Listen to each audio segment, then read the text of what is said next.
This is our paranormal podcast because this is our paranormal community, and we want to support you here on RU Media Network. We are proud to be sponsored by the Haunted Hinsdale House in Hinsdale, New York. Here are your hosts, Brian Mersall and Shawn Gilmore.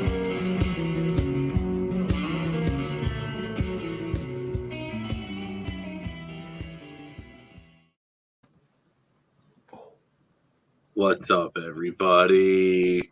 Welcome to our paranormal podcast. I'm the co-host, Shawn Gilmore, and my other co-host, Brian. How's it going, brother? Brian, good. How are you, Shawn? I'm doing pretty good, man. It's October. The air is getting crisp. Yeah. The veil is thinning. It's good times for us paranormal investigators. Yeah, and I hear all the time everyone getting the little jitters to go back on paranormal investigations, and with COVID going on, and like the paranormal drought, everyone's been itching, and so I'm excited because this is going to help them hold them over because Darrin is so fantastic, and yeah. I honestly want to hear about all the crazy stories, about all the stuff behind you, let alone your story. So I'm just excited, Shawn. I'm just pumped. Yeah, man, this is going to be a freaking awesome show. Darrin Smith from the Old Lincoln County Jails, our guest. I mean, what better way for us to bring in our October than this way? The Old Lincoln County Jails have always been one of my top, if not my top, favorite locations here in Ohio. It's just such a awesome place. The history there is amazing, and I've never been disappointed with the capturing evidence and interaction that's there. It's such an active place. It's really awesome. If you haven't been there, by the end of the show, you're really going to want to go because this place is awesome. Darrin, I got to come clean, my friend. All right. I was a part of a college paranormal group, and they ran a few without me because I hadn't joined the college yet. So the second investigation ever, because I actually care about the group and the history and whatnot, the second ever investigation, guess where it was? Here. And I've done 45 investigations over like 8 years. And guess where I've never been? To the jail. Correct. And you should definitely be ashamed of yourself. This is the most ironic part. I'm sitting at work with my friend Becca, who helps run Your Paranormal, and she's looking at these videos about just like ghost hunters, and they're like, "Have you ever heard of the Old Lincoln County Jail? I mean, these like famous people are going to it. It's so cool." I said, "Yeah," and I kind of told her about that, and then I said, "Guess what? I have one of the representatives on the show this Wednesday," and it was just so ironic. I mean, it was just so crazy. So that's cool. I'm glad you haven't been there yet. You know what? As far as I'm concerned, every other time I would have been a dud. And now, as the veil is thinning and I've become more mature with my paranormal adventure, I think it's all lining up. So I'm excited. You're gonna have to come out. You're gonna definitely have to come out. Yeah, let's make it happen. Honestly, I'll pull the trigger. Let's roll. So. Yep, we're booked for this year, but. I'm also booked. That's the bad part. It's hard to do a podcast and advertise when you're booked. But first quarter of 2022, I would like to. So, and get a hold of you. Okay, and so like if anyone else after they just start hearing this podcast starts freaking out, has the jitters, has to go here, is one of the best ways just to reach out to you or? Definitely get a hold of Terry. She's the one that takes care of the scheduling. She's actually the one that runs the paranormal. I'm basically she's like my boss. I'm like the host. You're like the CEO. Yeah. Yeah. Basically, we're the only two hosts there now. So, definitely get a hold of her and she will schedule you when she gets her new schedule started for 22. Okay. Yeah. Sorry for just jumping in. That's excited, fine. That's fine. Yeah. Then Terry Long from Long Gone Dolls. This is the guy right there. Yeah. Yeah. Now, real quick, before we get too deep into the jail, you create your own creations too, right? I'm so pumped. I do. It's D Scare Studios. It's like a paper mache and mache clay pumpkins and Halloween type decorations. That must be one of the things that's behind you. Yeah, the pumpkin stand there with the big open mouth. That's one I've started. Most of my stuff sold for this year, so I don't have a lot to display. But I usually start at the end of October when I'm not busy, and I work on them through the winter when I'm bored. Well, you're one heck of an artist too, man. I mean, And I get a lot of it from Terry. She teaches me a lot of stuff. Oh yeah, nice, nice. Is that what's in the back right or back left? The doll? Yeah. Back there? Yeah, that's one of Terry's dolls. It's an older one she did for the Jail of Terror. Oh, so it's like one of like the legacy ones, like the originals. Yeah, it's a tall one. She just did it for Jail of Terror. It was on display, yeah.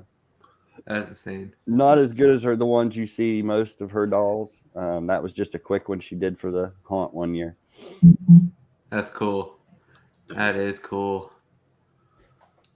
Very nice. I have a from my last investigation, man, I can't believe it's been so long since I've investigated. I was supposed to go with Gooseby and his team, but unfortunately, getting Fridays off of my job it's just like next to impossible right now. But I wanted to show or share this clip if I can, just because this is a raw clip that I posted on YouTube from the jail, and I don't know, I'm just gonna play it. Let's see what you guys' thoughts are, because a lot of things happened, and it's really cool. So here, let me just get this pulled up real quick. If this is what I think is, I'll be very excited. I don't know. It's not an Ectovision clip. I could bring up Ectovision, but this is not from Ectovision.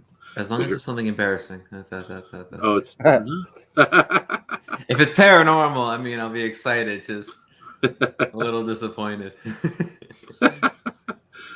Gee, thanks. All right.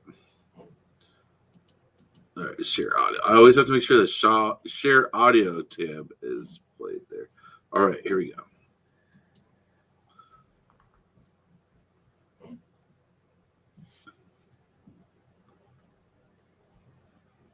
Ooh, at the top.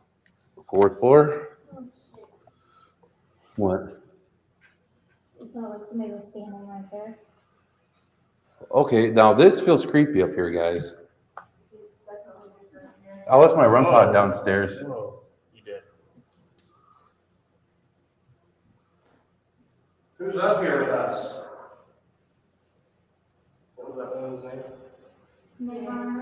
May? May, are you with us? And I do apologize for the bad camera work. The camera is actually on my chest. This is when I first started working with a POV camera. You smell that? Something's burning. No, something's burning. No, it smells like burning. I just got the chills. So did I. Something's burning. I smell. I have goosebumps everywhere. I smell that. Is this her? This is her. I have goosebumps. Holy cow, it smells in here. Come in Yeah, here. no, it smells. This is her cell right here. This is her cell. Smell May, are it. you with us? It feels. My hairs are standing up everywhere. And it's like super hot in here too. It is. It's hot everywhere, but Everywhere. I wish we had the thermostat rolling. you guys, you smell that, Amber? Amber, you don't smell the burning? What? What? Are you okay? Amber?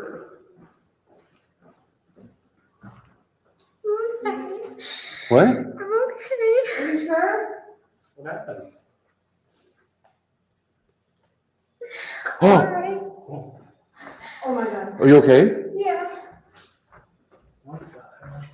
Holy shit. The REM pod's going off downstairs. Crazy down on the third floor right now. And now it's gone. Hello? It's right here. Are you okay? Yeah, I could feel her. You could feel her? Oh my God. Did you smell it though too? Yes. Hello? Can you reach for my hand? I keep trying to go over here. Was that you setting this device off?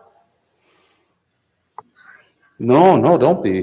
Don't be sorry, Amber. It hurts so when you look. Are you serious? Oh my God, I had goosebumps. That's the first time I ever literally and I could feel all the I smelled it, I could see her.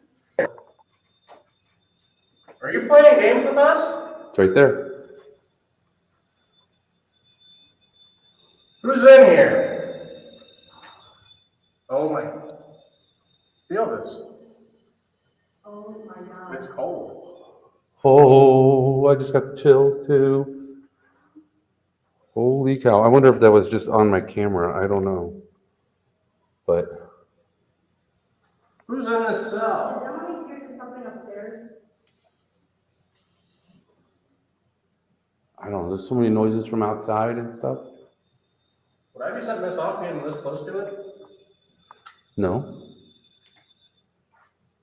Are you on the top bunk?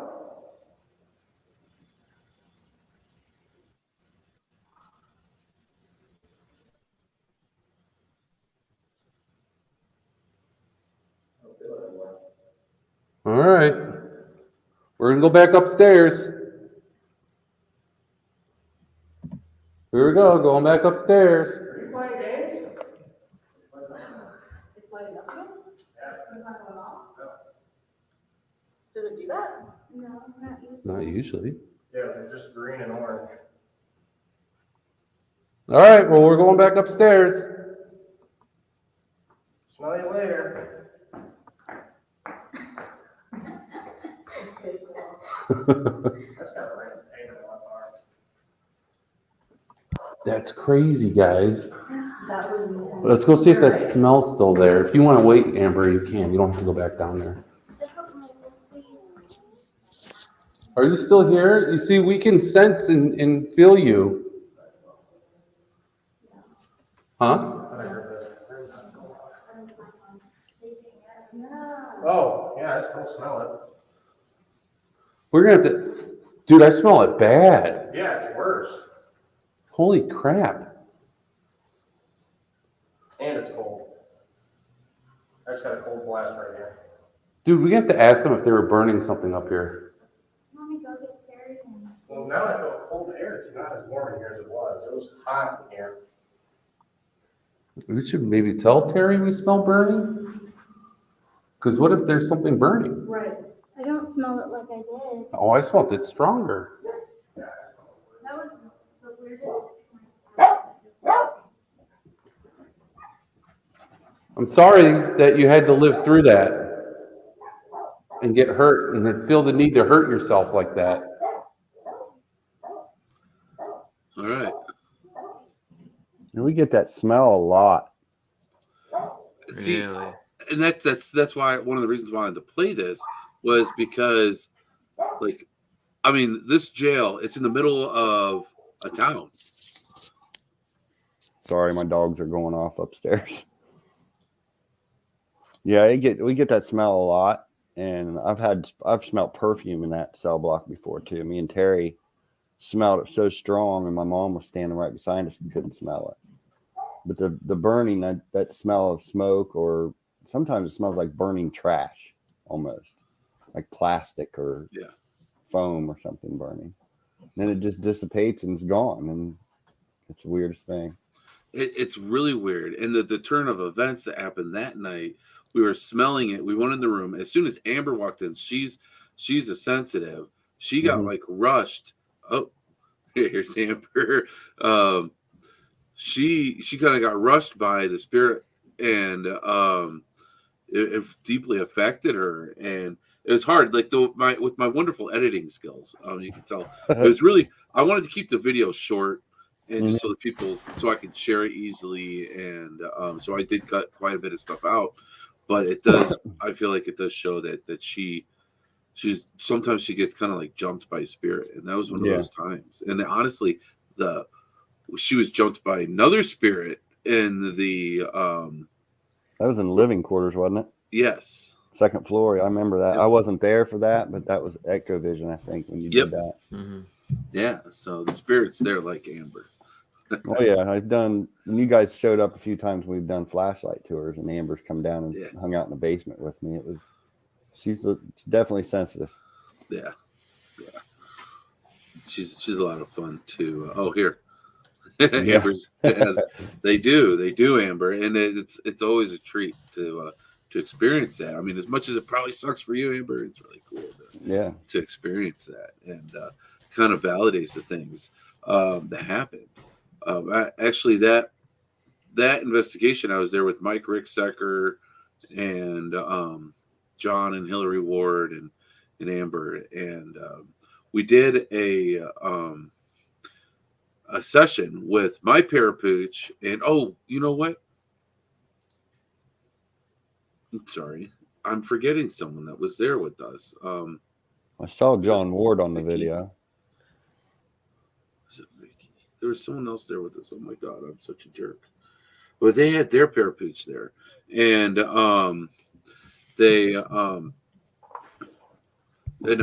we were in the top floor of the living quarters, and we were getting amazing interaction with the dogs there. It's like whoever's in that portion of the building really likes the dogs, because we got interaction with the dog when I was there with Ectovision. So that's more consistent activity with two different visits, which is really cool, and that really validates to me the hauntings or the activity there in the jail. Now, this type of stuff is probably pretty normal for you because you're there a lot. Yeah, fourth floor is always active, and usually people's first time visits are usually always fourth floor activity. But lately, the third floor has been pretty active, which is not average. Down at the very end of the cell block, we have something that peeks out or walks by the back cell door in the very back hallway. And it's constant during tours, because we always give the tour for the paranormal group before we take them up. And every time I come down them steps, it's standing at the end of that cell block or passing, or you just see the head and shoulders peek out of the last cell. Right. And it's been highly active down there a lot lately. That's crazy. I went through with Ectovision. I did a solo walkthrough where I started in the living quarters, and I was just kind of like going to walk through. The plan was to walk through the entire building with nothing but a walking camera and a laser grid as a flashlight. I didn't make it. So that gets me pumped. That's in the it is. So I was going through I made it through the whole living quarters, and I was getting crazy. Something was messing with me in the parapooch in the top floor of the living quarters, and then I went into the top floor of the cells, and I'm going down that hallway, and I start feeling something there with me, and I hear something moving around, and I'm like, "Who's there?" And it really spooked me out, and so I made it down. I mean, I went through there, and I went down to each floor, kind of like looked down the cell hallway of each floor, and I was just like, "Hello," and I turned and kept on going down until I got back to the safe room. Did not make it to the basement because I don't know what exactly happened there, but we definitely got some EVPs, and there's that whole place is insane. When I did the ghost walk or the flashlight tour with Amber there, we were told about a creeper in the basement. Yeah, I did not witness that. I think I honestly can't remember who exactly. It was one of our guys that works there, Austin, and I think it was a Ghost Hunt USA investigator. I'm not positive on that, but they were in the entrance to the chapel, right off the basement steps, and they supposedly came out of what we call the locker room. And I didn't witness it. Terry did witness it later and drew what she thought she saw, which is exactly the same thing they saw, which it kind of resembles somebody crawling on the floor with their elbows, with no lower, just an upper torso type things. What they saw, like I said, I did not witness that, but I wouldn't doubt it. They did see it. John Ward, how's it going, brother? Hey, John. You just missed a clip. I just played the clip from our investigation at the jail. Well, just one of the clips. If you guys want to get a really good taste on what the tours are like, Mike Ricksecker actually based his whole documentary on the jail from our investigation that night on Terry's tour because of how good the tour was. And we actually got a lot of interaction during that tour. I actually had a camera strap and something yanked on my camera strap when we were walking through there. I remember that.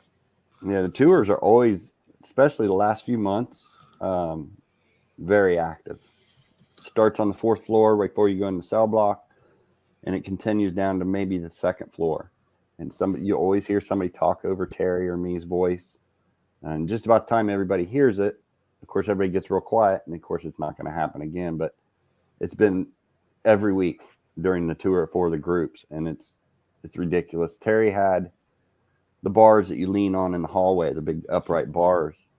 She was leaning on that, telling some stories. And she felt something vibrating down the bars like somebody was hitting them. And of course, she jumped back and everybody's starting to hear voices. It's just been active during the tours, and we've been telling people to take their recorders with them during the recorders just for that purpose, because the jail's crazy for EVPs no matter where you put them. I mean, it's constant. It's smart, and it's always important to have a static audio recorder rolling. People underestimate that. Yeah, and that's why it's like, okay, somebody take a recorder because you're going to pick up something. And you can even pick it up with cell phone lately has been picking up voices. We had the girl that we're training was recording me starting a tour so she could remember how to recite the tour. And we got something came over her cell phone. So it's always recordings, and EVPs are always there. Wow. I can't wait to go. The place never, for me, hasn't disappointed yet. So even when we did that short investigation after the flashlight tours, we still got interaction then. Yeah. And it's like the spirits there, they want to tell their story. Yeah, it seems like the groups, if the group is high energy, you got people with a lot of energy like Terry, her kind of personality, it seems to ramp it up. Because I had Darrin Smith and Shelly from Mad Crew was there with John Ward and his wife. And that seemed to be a pretty good ramp night. And it's because their attitude, I guess their energy, I guess you call it. Yeah. I was actually supposed to, that was the night I was invited to go, but wasn't able. Yeah. Wasn't able to because of work.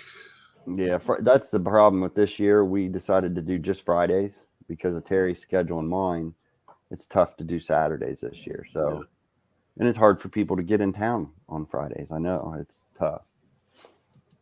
But with her schedule and mine, Fridays is all that seems to be working this year.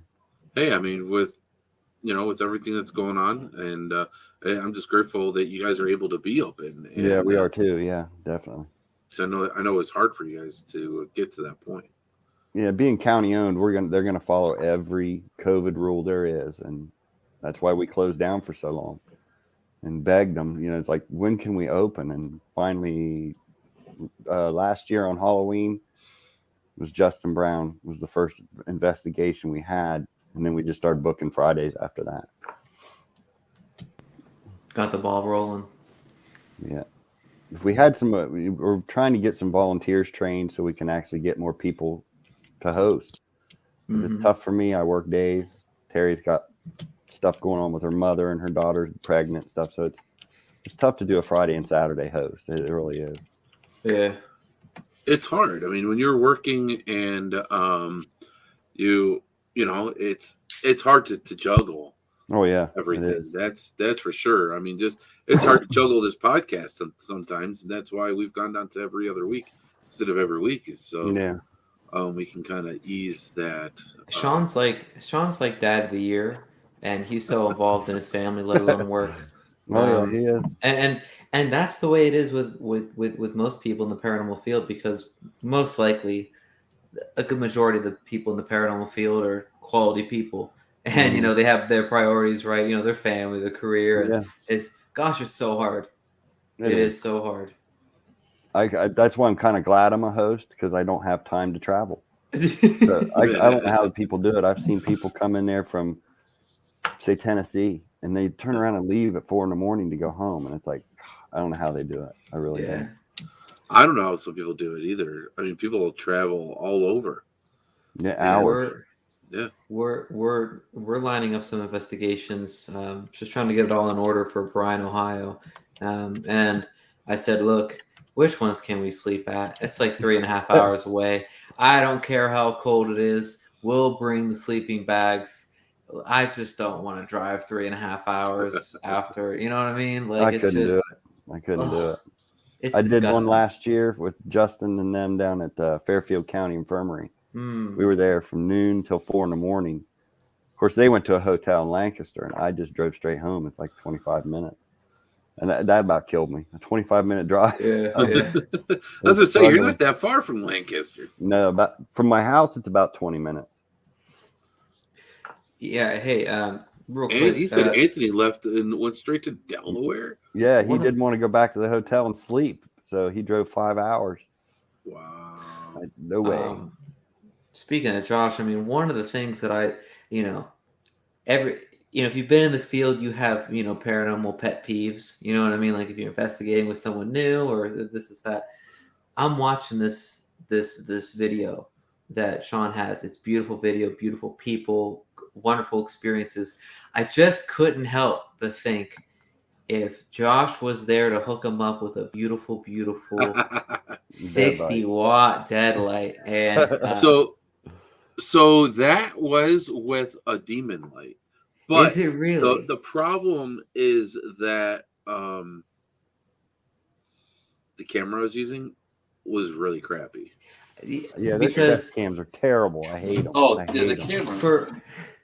For me, I have like a Sony one, and it's the first one because like I did like 6.5 years with like the $100 ones, so like I'm used to the black and white. But this one shoots in green. I don't know the differences, and so I guess in my head I translated deadlight to being green. But we have something going on with Josh, and I am just so excited. I got 2 big 60-watt ones. And I'm excited. Nice. I'm getting a light too. This is being a show. We're gonna make a show out of it. Yeah, coming on. Where it's gonna be a thing. I need to make sure to get out and do some comparisons between the demon and the new light that I'm getting. So I'm getting the. Oh, Josh, are you here? Which one am I getting? But the only reason I know is because he messaged me earlier, and the number 60 stuck in my head. I don't know anything else. I just know Josh is a genius. That's my man. Right. Yes, he says mine is on its way. All right. You see, Josh has his priorities straight. He knows who's in 40 charge. watt. That's what you know what I mean. Yeah. Shawn is the VIP, like I said. So yeah, VIP. He got that overnight. I was just kidding. I'm blessed.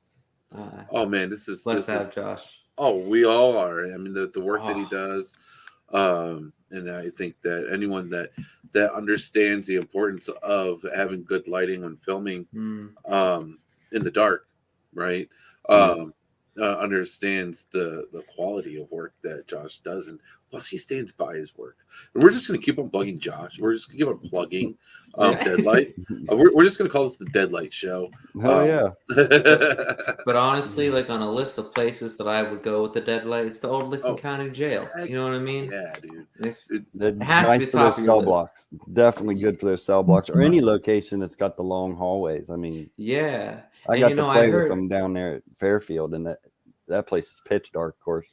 You know, Darrin, I heard you can switch it from like the 60 to the 40 to the 20 to like, so when you're in a cell block, it's not blinding. I mean, it is perfect. I mean, the old Licking County Jail is perfect. If you got a Deadlight, you need to go. No, definitely. That's me. Another plug for Josh. Well, in the jail, yeah. Yeah, for the people who have deadlights, which I'm sure is significant. Look, standing by my words, first quarter of 2022, we're gonna get this deal done this week, or I'll bug Terry or whoever, and we'll get it done. Cool. So Be I'm glad to have excited. you to have fun. I've been hearing for like 7 If I have years how enough great it notice, is. and especially if it's next year and I have enough notice, I can schedule PTO. The thing is that I work for a very small team, and our vacation days get filled up very quickly. That's why Fridays are so hard for me to get off of, because the shift I work and the team I work with is small. So if I have the time to put in the time to request before other people request it, I'll get it off. Whatever day Shawn has off, we'll build the investigation around him. Okay. He's the VIP. Yeah. He's been there. We've That's seen the right. clip. So Shawn, And hopefully Shawn, we can get some Saturdays booked next year. I don't know how Terry's wanting to schedule. It just depends on what's going on with her and her schedule. Yeah. We just got to get some more volunteers because they require us to have someone there at all times. So Shawn and I will get the booster. We'll provide the cards. We'll sneak in, whatever it takes. Okay. You see what I'm saying there? yeah, We'll pay you. It would be and so then we'll sneak in. Oh man, it would be awesome if we can get one of our solo. Oh yeah. Oh. Darrin, we do these solo run challenges where I think I watched you at Madison. Yeah. Oh my I watched gosh. That was fun. We didn't even release the clips Yeah, of we've us. done it. We're in like the upper left part, with like the creepy part by ourselves, blindfolded, all that crazy nonsense. Oh, it's fun though. It's fun. Shawn brought every ounce of holy water in the state of Ohio. He had sigils. I don't even know what was going on. So I actually did. I had herbs in my shoe. I'm not even joking about that. He's the man.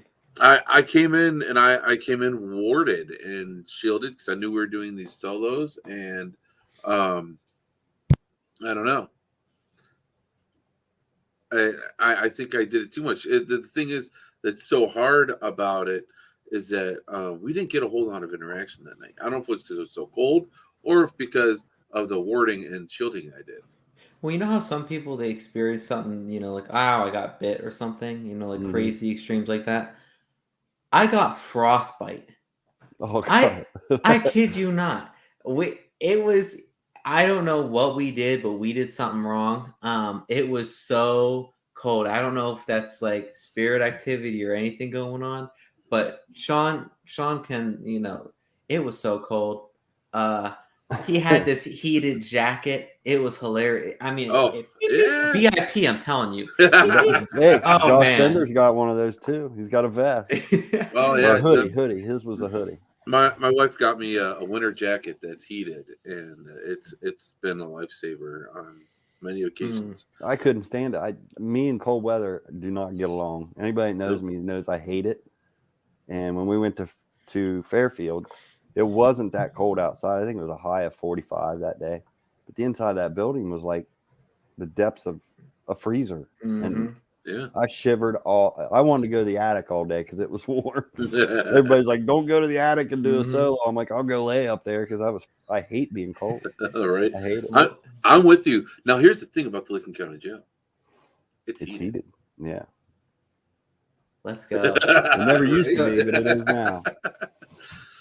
Yeah, we can, in the dead of winter, and it's down in the teens, we can get the cell blocks around 55, 50. And then you got the living quarters is totally heated to normal heat. The cell blocks are just slightly heated, but it's still 50 degrees. 50 is better than 30. Yeah. Those buildings get so cold, it's colder than the outside anyway. And jail used to be when I first started. And, it's terrible. I heard stories about people, like, that was like the drunk tank of the town, and like people would like get arrested. I heard stories people would like go out and get packs of cigarettes and like throw them to the inmates. Even when I was a teenager, you could see their hands hanging out the window because it was an open air jail. There was no windows in the back. It was just bars, and air flowed through back and forth. But Yeah, you could see their hands hanging out the windows, and people would go over to the grocery store and throw cigarettes up. At one time, I think they had an awning built. I think it's been torn down because for that purpose. Misty says you need a heated hoodie. Oh, I know. Josh had one when we went, and I was pretty jealous because me and Missy froze to death. They are wonderful. I'm telling you. So what is the scariest experience, or doesn't have to be scary, the most impactful experience that you had personally at the jail?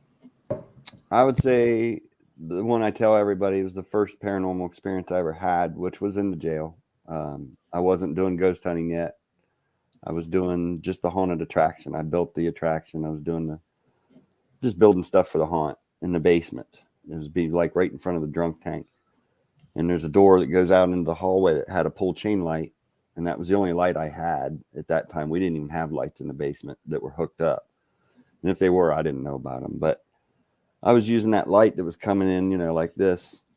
And I noticed the light starting to dissipate. And I thought somebody was coming down those basement steps. Mm-hmm. And I stood up and looked out in the doorway. And the only way to explain it is it looked like somebody slid something black in front of the door, like a solid piece of cardboard that was black. It wasn't a mist. It wasn't see-through. It had no shape. It was just black. Like a void. Yeah. And later it was told to me it was a mass, but it kind of passed the doorway and went into the end room, which is the booking room. It's where it looked like it went. And as I walked over there, it basically turned and went the other way, or came back out of that room, whatever it did. I don't know. And as it passed back by the basement, it made a noise, like a swishing noise, I guess you could call it. But that was my first ever paranormal experience. And that was probably the scariest moment I've ever had. But all my personal stuff happens in that basement anyway. But what about your necklace? I was doing a history tour. I got it from Sharon. Don't think that I'm a creeper or anything. Okay? That's my mom. No, I was doing history tours, and when we do history tours, we don't do any paranormal stories unless they ask. That's just the way the board likes it. And this lady that was in the group was petrified. She said, "I do not want to hear ghost stories. I just want to do a history tour." And I said, "Okay, no problem." And I was doing the tours, and there was another lady in the group that kept talking about stuff to do with paranormal. So by the time we got to the basement at the end of the tour, we were in the chapel. My necklace just basically pulled straight out and fell off. It's what it felt like. I didn't feel it pull. I didn't feel a tug. I thought it just literally fell off me. And I looked at everybody in the group. I said, "My necklace just fell off." And they said, the one lady's like, "I watched it literally pull straight out off your neck." They all three saw it. But wow. I don't know what it was, but I've had a lot of personal experiences in that basement. But I'm more comfortable in that basement than anywhere else in the jail. That's the strange part. It's interesting how that works out. Yeah. The third floor cell block, definitely my scariest. I hate that third floor cell block. It's just, I don't know if it's the lighting or if it's the feeling. It's creepy up there, and you're being followed. Something that's where I got creeped out at. And it's like, it has this energy about it that definitely lets you know that it's there. Yeah. And for some reason it just doesn't feel welcoming at all. Yeah, as soon as you step in the door of the third floor, and none of that's where we've been seeing that shadow and that mist. I've heard voices up there, but mostly it's just like Shawn said, it's the feeling that you get as soon as you enter the door of it. It's like you're being pushed around, but not physically. I don't know. It's hard to explain, especially if you go to the back. I feel like if you put some static cams, you can put some like necklaces hanging or something that's easily manipulated. You don't want to have a naked static cam down there. You want to have something there that is manipulable, like a necklace or something. Move, yeah. That'd be interesting. Yeah. We did have somebody did a laser grid with a static cam pointing down there. It's been about a month ago. And you can watch the dots on that last cell right at the top of the door. They kind of twinkle and go back. So it's almost like someone did lean out. Yeah. and then the REM pod they had on the floor went off at the same time, and nobody was up there when it went off. He caught the footage later. Recently, I guess Terry was there by herself a couple weeks ago with a group. They caught some more footage on that third floor, but they haven't sent it to her yet. Wow. I'm kind of excited to see that. That place is just so incredible. And there's what's it? It's Carl Etherington, right? Yes. He was just to tell one story of the jail, one of the inmates there. He was an officer, right? Yeah, he was a teamster for Prohibition. Yeah. Yeah. And he was mobbed and lynched and hung outside of the building, right? Mm-hmm. Yeah, he was a 17-year-old kid. He'd lied about his age and was in the military. I'll give you the quick version. When he got out of the military, he was sick. So he was released from the military and ended up on the train system. Ended up in Cleveland and was offered a job to come to Newark, Ohio, which was littered with, your speakeasies, your brothels, all the illegal drinking. And Newark was a dry town. They had voted dry at that time. Okay. Of course, most of those bars and stuff were all owned by the bigwigs of the city, and it was all how that worked back then. So he took the job, came to Newark. There was a lot of Teamsters and a lot of groups doing that day. It wasn't just Carl's team, and they'd already had the town riled up because they'd been going in the bar, shutting them down, arresting them, taking them to the jail, and of course, sheriff's letting them right back out the door because he was scared. Yeah. And by the time Carl's team came down, they got to a bar called the Last Chance Saloon, which is odd. Last Chance Saloon. And they got in a scuffle with the bar owner, which was an ex-Newark police chief. And Carl ended up fighting with him. And when he fell, he shot him in the stomach. Oh, wow. And of course, they took Carl to the jail for safekeeping till they could figure out what was going on because the town was already enraged, going insane. And they ended up coming to the jail, a group of 3,000 to 5,000 people stormed the jail, broke in, went up on the second floor, beat Carl. And we don't know the true story of whether he died at the jail, but he was beaten pretty bad. Hammers. I mean, it was pretty bad. And then they drug him out of the jail down to our local square, which is about a block away, and lynched him on a pole. Wow. So that was in 1910. That's terrible. Yeah. You know a lot about this place. Like you should be like a tour guide or something. I am. Oh, well, there is one other thing that you should do. It says in my new book, the doors kept opening. You should trust your instincts. Go for it. This is crazy, isn't it?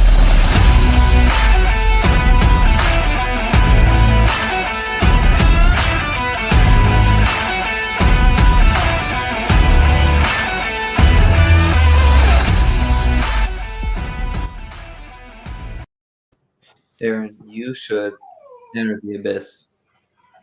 I'm gonna ask you. Hey, sorry. I have one. It's all good. We're going to ask you 13 fast-fire questions, and then you're going to answer them as quickly and as thoroughly as possible. Okay? Mm-hmm. All right. All eyes on you, brother. Oh, boy. Thank you, Shawn. All right. Number one. Darrin, if you could own 3 haunted locations, which ones would you own? I'd definitely say the jail because I live so close and I know so much about it. I'd say Hinsdale House seems to be interesting. Oh, yeah. I've been there once. And probably it's toss up. I'd say Madison. Sounds beautiful, and you just know that there's good history and good people there. Mm-hmm. Now, and I'll give you number 1 and number 13 as a reference point. But what's the favorite poster / picture behind you there? Probably the one of behind my head of all of us standing on the porch. That's the group that runs the jail terror. I like that a lot. Now, look, I just bought the old Licking County Jail, and I want to dedicate an entire cell to you the Darrin cell, and I want you to decorate it with your art because it'll make the spirits feel more like home. Now, how are you decorating that cell? That's a tough one. I'd say with Halloween stuff because I'm a Halloween freak. Yeah. But like of your like creations, because I know, I mean, your art is so beautiful and so important to you. What kind of items are you bringing in? Probably the pumpkins that I make. Yeah, I like that. Okay. What's a crazy memory from a flashlight tour that you had? I'd say probably seen what we thought was a shadow person going down the hallway in front of us. Gotcha. I didn't really see a lot of it. Terry was actually more of a witness to that, but her and another girl tried to take a picture of it and didn't get it. But it was pretty exciting. It's always how it is, though. Oh yeah. I mean that's the paranormal for you. Speaking of which, describe the paranormal in 3 words. Interesting, exciting, but yet scary. Now, you have brilliant pumpkin designs. What's your favorite, or what's one that's maybe intricate that you're really proud of that you've done over the years? Between the jail terror pumpkin, which is in a picture back there, or the one guy right there with the headstone, Fester. Fester, gotcha. Now, would you rather have... You made that, Fester? Yeah. That's incredible. Sorry, that's really cool. No. I mean, true artist. I agree, Shawn. Would you rather have the ability to completely understand what EVPs say, or have the ability to perfectly draw the experiences you have? Definitely the EVP one. So I hear so many of them, and you just want to hear. You want to know exactly what it says without somebody giving you that. That's definitely on top of the list. That makes sense. What's the wildest trigger object or haunted object that you've come across over your years in the paranormal field? For me at the jail would probably be cigarettes. Okay. Or tobacco of some sort. It seems to be a pretty good trigger object. Speaking of the jail, what's your favorite part about the jail? Just working there, the people that work there with me, Terry and her husband, and all of our hosts that we have, and it's a lot of fun to be a part of something like that. Yeah.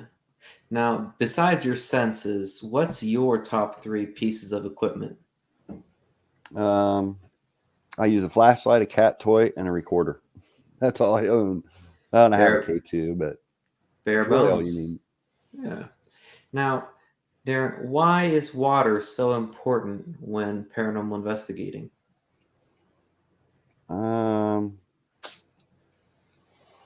For me personally, You know, I just saw you drinking water, and I assumed you liked it, so I thought I'd tie it in here. I don't know. Other than it keeps you hydrated, I don't know. Well, that's your beverage of choice, maybe. I don't know. Okay. Yeah. Now you know the jail pretty well. If the jail had a slogan, what would it be? That's tough.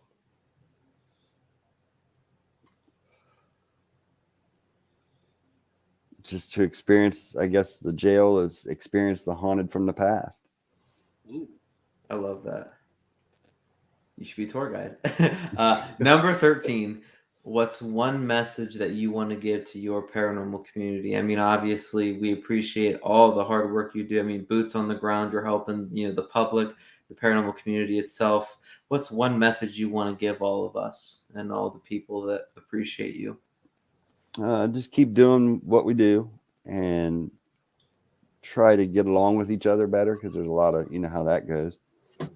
And just kind of respect everybody and what they think and what they feel as paranormal. I love that. Do you do the do? Oh, constantly. I just don't have one in front of me. I see Missy's asking. It's here, Missy. It's just upstairs. Honestly, I thought I was running across someone who just pounds water is like a health No. guy. I said, okay. No, Mountain Dew is a lot more important than Yeah. water. Well, You get that caffeine in you. Yeah, can't get all the questions right, Darren. I'm sorry. that's all right. That's what threw me off. I'm like, oh, it's probably because I'm drinking water, which usually I don't. Yeah, it's just I caught it for a second. I thought I'd include it. You know. That's awesome. Now, at the beginning of the show, I did share an image, Tales of the Jail. Oh. This is a special event you guys are having. Since you guys aren't doing the haunted house, you guys are doing Tales of the Jail. Yes, it's kind of like a flashlight tour. We have 6 different actors in 6 different locations around the jail to tell. I don't really want to give away who the characters are, but the main stories of the jail. Some of there's a sheriff involved. There's a matron, and it's basically like a flashlight tour, and you learn the history of the jail a little bit through those 6 people. Can you tell us if you're one of them? No, I'm not. Come on, man. No, I can't act. I have actors doing it, but I cannot do it. You know, 6 is a great number, but 7 just rings a bell in my head. Yeah, you know what I mean? You get squeezed in there. I'd rather be the behind the scenes and running the show other than no, but they're really good actors. Actually, 3 of them are from our haunted house that we usually have. They're really good, and the one that does Carl Etherington's amazing. He's actually watching, so I'm kind of kissing some butt. See, and you said you weren't going to name drop any of the, but no, Carl Etherington is one of them. It's basically like awesome. that, No, dude, that's awesome. Does Terry do makeup for this event? No, Terry's not even involved in this one because she's on the activities committee, but she's got too much going on right now with her mom and her daughter. So yeah, I understand. It's definitely hard, but I had to ask because she's just so talented. Yeah. So if people want tickets to this event, how do we find these tickets? I think they have its own event page. You just showed the picture of it there. It's on the Haunted Licking County Jail page. I'm sure they've shared it too. And it's an Eventbrite situation where you buy the tickets. You can buy them for certain time slots from 7:30 to 10, or you can just show up at the door. And if those time slots are not filled, we'll sell you a ticket right there on the spot or give you the next half-hour ticket. Nice. How much does it cost to go? $20 a piece. Nice. So I put the long link to the Eventbrite in the comments here, so that people can find it. For some reason, Facebook did not like that link. So what I'm going to do then? Yeah, I'm not sure. I know she made an event page for it. And I share it a lot on my Facebook. It should be on the Haunted Licking County Jail page too. I found the post. It's just, I don't know. And I'm not good at that part. The technology part of me, it does not get along. Usually Terry handles that, but we have somebody else doing the event. There it is. Look, Terry did it too. So yeah. So so then all the other mumbo jumbo that came up on that link is totally not needed. So then we just need to do this so that this goes out to the YouTube channels. We'll do this. Thank you, Terry. Yeah. Yep. Would you rather have to be an actor or deal with all the computer stuff? Me? Yeah. I'd rather build it, set up the lights, and do all the behind the scenes stuff. Yeah. But like, if you were forced to either do the computer stuff or be an actor, which one would you stuff? It took me a good 2 years of doing flashlight tours to be able to do tours, to be in front of a group. Yeah. And Terry started me in the flashlight tours, and that's what did it, because nobody can see you. Yeah. Unless you get a group that likes to point that light right in your face while you talk. Yeah. You get used to it, but you get those people a lot? Oh God, yeah, constantly. Especially the ones that are scared. They don't want to turn their lights off. But oh my gosh. It takes a lot of time to get used to talking in front of a group. I mean, it's scary. It's not easy. There's classes for it. And at an old employer, we had a special committee that taught and prepared us for it. It's not easy. Doesn't matter if you're talking in front of 1 or 2 people, or if you're talking in front of 100 people. It's not easy. No. So that's for sure. And to get good at it, and as good as you and Terry have gotten at it, it just shows how much you guys do care. So I about 2 years ago, I closed on my house, and it was like, yeah, that threw me off. Aaron says, "Picture everyone naked." That's, when I was a kid, they said picture everyone in their underwear, but I guess naked's even better. There you go, Aaron. But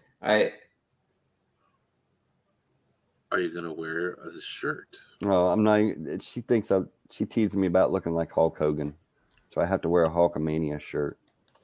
Oh, but if she gets you this shirt, you have to tear it and yell, "Oh yeah!" Yeah, I do. She was supposed to bring it to Fairfield Convention, and she couldn't make it, so I didn't have to wear it. Oh man, I'm so bummed I couldn't make it to that. I know that was a lot of fun. You wearing the shirt for it? Yeah, I didn't even have a clean MadCon, Paranormal shirt. This is how crazy things are in my house. None of my parents. I have like how many Paranormal shirts, and not one of them was clean today. So I'm wearing a band shirt instead. This is the other side of me, guys. When I'm not wearing Paranormal shirts, I'm wearing band shirts. So it's that event at the MadCon. Mm-hmm. It's so neat to like go and see all these people in person that you talk to a lot on the internet, and I've spent it mostly on Facebook, right? And you get to like see these people in person and get to hang out and have a good time. Oh yeah, this year was a blast. It definitely was a blast. Usually, man, last year I went. It was a really good time, and I went the year before that. Actually, I went. This is the first year I missed at MadCon. Really? Yeah. It's just too crazy with the kids. My son had a doubleheader. My daughter had a soccer game, and we had all this stuff going on. It just wasn't in the cards. And then I ended up having an investigation that night. So, but it was it's really cool. Now with all of that, all the people that you meet, all the people that come into the jail, what is the most interesting experiment or way of someone trying to get interaction from spirit that you've seen? I like the psychic end of it. I'm starting to learn more about that, like Amber or Jessica Bias or Missy. Those are my favorite. I mean, when I first started, when you first start in this field, you meet somebody that says they're psychic, you're like, it freaks you out. But once you get to know what they do and how they do it, and we get to meet so many of them in different techniques. It's interesting. Definitely makes it fun. Definitely. Is that kind of what got you into the crystals? Because we were all kind of in that group. Yeah. Where we're like fighting each other, man. Yeah. Getting these crystals, dude. Getting these crystal skulls. Yeah, I haven't bought any from Val for a long time. I bought some last weekend. That's the first time in a long time. The last thing I got from her was this right here. It's like a chakra. Yeah, I got one of those too. Yeah. My wife bought one of those. There's a crystal shop by me that has a really big one hanging on their wall. Every time I go in there, I ask them to sell it to me, and they won't. So she had it. I'm like, well, I guess this is the one I'm getting until they sell me that one. But yeah, it's I so love cool. crystals. And I'm not I don't do crystals like everybody else. I just collect them because they're cool. Hey, I mean, even though you collect them just because they're cool, they still help you. The grounding stones, the protection stones, you have all of that, and all the stones I believe they work together. Oh yeah. So that's why I kind of have my little thing here. And so I actually thought you would find this one interesting. This is a black amethyst. Oh yeah, that is cool. Yeah. I got that at my shop too. It's called Mama's Rocks in Akron, Ohio. But it's important that you trust who you're getting your stones from, guys. Don't. Yes. Unfortunately, people sell heat treated, they sell color treated, and make sure that whoever you're going, that you're getting the real deal. Otherwise, you're getting ripped off, and that sucks. Val's good about that. Val likes to point the Val's bad ones out. She'll tell you. For sure. Val is she sells good stuff, and her prices are very, very reasonable. Yep. And trust me, I've done a lot of shopping for crystals and stuff. So, here, Aaron says, maybe you collect them because they're cool and because you're drawn to them unknowingly. It's true. I agree. Do you like to be out in nature a lot? Yeah, I definitely. That's why I don't do my pumpkins during the summer, because I'd like to be outside. I don't like to be stuck in here. See, here it is, man. That's where I feel at home. Plus, I was my collecting church. rocks as a kid. Yeah, just regular rocks. That's See, being outside, that's my church. Mm-hmm. Going outside, I tell my kids when we go out for our hikes, I'm like, guys, this is my church right here. This is where I feel God the most, the higher power, whatever you want to call them. I say to them, and I'm like, this is it. This is where I feel closest to them. This is where I feel at home. Yeah. And they look at me like I'm weird and I'm crazy. And then they go take a stick and they hit a tree with the stick. I'm like, what that tree to do to you? And they're like, Dad, you're weird. No. So, but it's just like one of those things, though. When you have that connection to nature, it's all kind of connected. I mean, those negative ions and everything. It's so soothing. Go ahead, Brian. Interface Death said, just stopping by to support a good friend. We love Darrin. And they had a question. How much does Darrin's spiritual beliefs impact his interpretation of ghosts in the paranormal? Ooh, good question. Yeah, it's a good question. It's Justin, guaranteed. I don't even know how to answer that. Because I wasn't a big church person. I don't have, I'm not like one that doesn't believe in God. I don't even compare the two. You know what I mean? I don't mind people that do. I mean, like, it doesn't bother me, but I haven't figured it all out yet. That's the problem. I don't know whether it is it spiritual, isn't it not? That's I haven't figured that part out yet. I just know I've seen stuff in the jail, and that's what got me interested in it. Yeah. I mean, definitely a good, honest answer for that, and it's kind of cool though. I mean, your experiences that you're having at the jail are kind of leading you down a spiritual journey. Yeah, and so it'll bring you to the higher power one way or another, brother. I'm not a real religious person. I believe that it's all the same higher power, no matter how you pray, no matter how you do it, and I believe that we're all connected. And this is maybe its way of showing you this. Maybe, I don't know. Being empathic and stuff, I kind of tend to look too deep into things and overthink things, and it might be one of those moments. But it's just kind of what came to my head. Yeah. And Holly says they have a crystal addiction group. Hi, my name is Sean Gilmore, and I have a crystal collection problem. Yeah, because I shared Val's link to Holly one time, and Holly got on there and she started doing what we do, just buying every week. She was buying. She's like, damn it, Darrin. Well, my wife got mad at me. It's tough. Yeah, she did. She got mad at me. She's like, you're buying too much stuff. Yeah. I don't know. I don't feel like I have enough yet. Well, like Darrin has more. I'm like, I need shelves like Darrin has. Yeah. Well, when you got a wife that likes them too, that helps. Yeah. She's like, oh, I want that one, so I'm buying that one, and I'm buying mine, and it just went nuts. That's awesome. That's awesome. So let's see. When is the first Tales of the Jail event? It was last Saturday. It's every Saturday in October from 7:30 to 10. Nice. So last Saturday, how'd that go? It was a little slow, but it's because most of the time when you have these kind of events, people don't rush to them right there the first week. But it went pretty smooth. Nice. We have all the actors are dead on. Everything's perfect. Nice. Hopefully we get a little more crowd next week.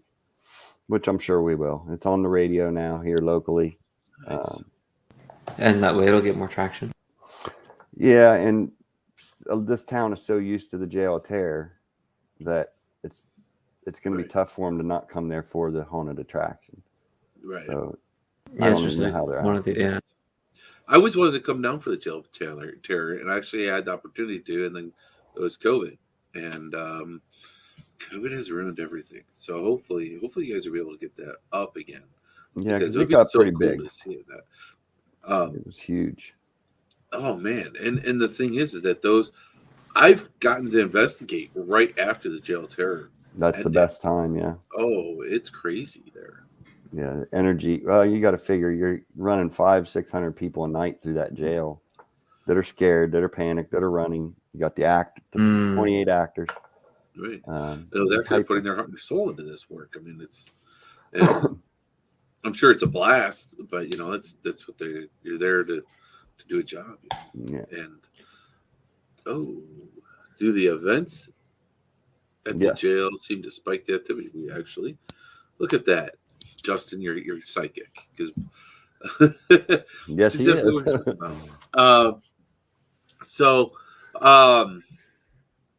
What is the craziest thing that has happened paranormal wise during the Jail of Terror? Well, you got to realize the actors. There's 28 of them, 28 to 30. They are teenagers, most of them. They tend to exaggerate a little bit, but we have had some stuff that's happened that I could definitely say happened. There's a lady that was walking down the cell block after seeing a scare, and she had actually yelled at one of the actors and said that he was pulling her hair. And you could actually see her ponytail lifting. I personally didn't witness. Terry did. And of course, she was complaining that the actor touched her, which we're a no-touch haunt. And obviously, he wasn't touching her. It was something else. And people seen apparitions in the basement. A couple actors. As far as patrons, they usually don't see anything because they're too busy running around screaming. But a lot of the actors have witnessed a few things. That's really cool. I'll tell you what. When that camera strap of mine was pulled, I looked down and I saw it fall. Like I felt it get yanked, and I looked down and I saw it fall. So I definitely believe that somebody's hair was pulled like that. That's crazy, and I like that. I like that because that validates my personal experience. Because of course there was no camera on me or anything when that happened. Yeah, it was just my word. Like, hey guys, this thing just happened. I may have looked crazy to the people I was with. I don't know, but see, that to me validates my experience. So. And there's a lot of people get touched in there. It's not a physical thing there, but the fourth floor is pretty famous. And the matron is famous for pulling hair, touching the legs. We've seen one of our girls that worked there, Kelsey. She was smacked on the leg during a tour, which everybody witnessed. I mean, it was full on smack, painful type thing. And I'm sure before I started, there was others. When Eric ran the place, there was probably a lot of other that I heard there was. I've personally felt like I've been touched, but it's not enough to say, "Ooh, I just got grabbed." You know, it's just the touching of fingers, or it happens quite often. Yeah. Nice. Holly says that her team is going to be the first to come after the events. Yeah, she's coming with Ken and Taylor and them at November 5th. Which is the weekend after we close the jail tales, whatever it's called. Ooh. Interface Death says that I witnessed a K2 meter being smacked out of a female investigator's hand in the matron's quarter. Mm-hmm. Another woman was touched in the neck in the same area. Wow. I mean, that's strong activity, though. I mean, no matter what the intention is of that spirit, that shows a lot of strength. And that shows what's there. And that to me shows the importance of being respectful when you're somewhere, because you piss something off that's that strong, who knows what you're going to do. Yeah. And there's been Terry's husband's not a big time believer in the paranormal. I mean, he knows there's something going on, but he usually sells the tickets. I know you've met Chris, but yeah, he usually sells the tickets up front. And he was sitting up there in the merchandise room, and we have flashlights for sale that say the jail on them. And he had one slide across the counter. Wow. And then, like Terry just said, newest thing's been happening. We can't tell if it's a door or what it is. Something has been banging so hard that you can feel it throughout the building. And the investigators come running and ask us if we've shut a door, we've dropped something. Yeah. Twice now it's happened to me and Terry while we were hosting, and the investigators come running to us thinking it was us, and we haven't moved. But it's a weird, I've slammed all the doors. I've tried, it's like something falls over. But I've checked everything. I can't find anything. It's a severe bang. It's weird, and it's happened twice now that with investigators in the building. That's crazy. Yeah, it's a weird. It's not even. It's hard to even explain. I mean, you know what a door sounds like, and if you slam you can't slam the jail cell doors really that hard, but every door we know that can slam, we've tried, and it's even if you could, it probably wouldn't even. Yeah, it's rattling the whole building, and it feels like it's coming from down in the basement somewhere. And there's not enough stuff in that basement to really make that kind of noise. So do you think it like that sound is coming from the basement? I mean, maybe not like a materialistic thing, but like, do you think it's originating there, or? I think it is personally, because like Terry said, you can feel it in your feet when you're in our office, which has got the wood floor. Yeah. Do you think that it could be coming from like there's a room where like the fuse boxes are? I know investigators, people don't really go back in there very often. Yeah, where the fire alarms are and stuff. Yeah. I don't know. That's actually why I was back there. We were there one night and the fire alarms went off for some reason. Mm-hmm. But back there's something in that back corner that I felt. Maybe that's that creeper that people are seeing. I think that's where Terry got her arm grabbed from the back. It's basically, we call it the maintenance room. But they're allowed to investigate in there. It's just a lot of people don't, because there is so many power boxes on the wall. It'll send off all your meters. But yeah, Terry definitely had her arm grabbed in that room. And my mom and Jeff Fent actually were hiding back in there to scare me one night during the tour.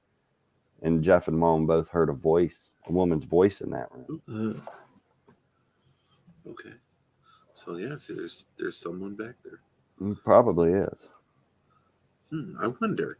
Makes you kind of like wonder, like these jails and these dark corners of these old jails, like what?